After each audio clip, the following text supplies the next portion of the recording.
গত বছরের আগস্টের পর ইসলাম নিয়ন্ত্রণাধীন ইসলামী ধারার ব্যাংকগুলোতে হরিলুটের তথ্যে শেয়ার বাজারে দর পড়তে থাকে ইসলামী ব্যাংক, ফার্স্ট সিকিউরিটি ইসলামী ব্যাংক, সোশ্যাল ইসলামী ব্যাংক সহ বেশ কয়েকটি ব্যাংকের শেয়ার।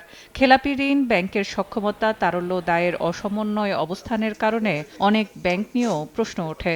আন্ডারলাইন ব্যাংকের যে অন্তর্নিহিত শক্তিটা সেটা যদি মানুষ বোঝে এবং মূল্যায়ন করে। তবে বোর্ড পুনর্গঠনের পর ইসলামী ব্যাংকের শেয়ারের দর ফিরতে শুরু করলেও খাদের কিনারায় থাকা অন্য ব্যাংকগুলোর শেয়ারের দর এই মুহূর্তে ফেস ভ্যালুর থেকেও কম।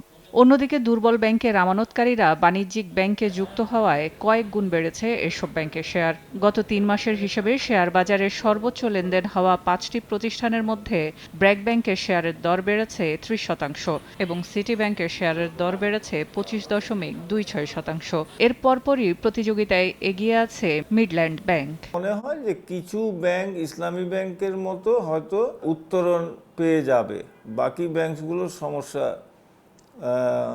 হয়তো একীভূত না করা পর্যন্ত হয়তো সমস্যার সমাধান হবে না।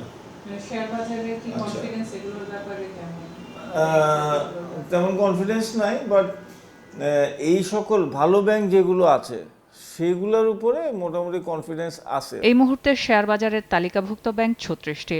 খাত সংশ্লিষ্ট বিশ্লেষকরা মনে করেন সঞ্চয়পত্রে সুদের হার কমিয়ে বাজার সমন্বয় এবং মুদ্রানীতিতে আর্থিক খাতের ভিত্তিগুলোতে দূরত্ব কমিয়ে আনার উদ্যোগ শেয়ার বাজারমুখী করেছে বিনিয়োগকারীদের। তার মানে ইন্টারেস্ট রেট যদি কমে, it is a good news for the stock market. এবং ইন্টারেস্ট রেট কমছে বিকজ ইনফ্লেশন কিছুটা কমছে। সো ইনফ্লেশন যদি কমে এবং ইন্টারেস্ট রেট যদি কমে, তাহলে স্টক মার্কেটের দিকে টাকা ফ্লো বাড়বে এবং possibly that is happening and it's just the beginning of that.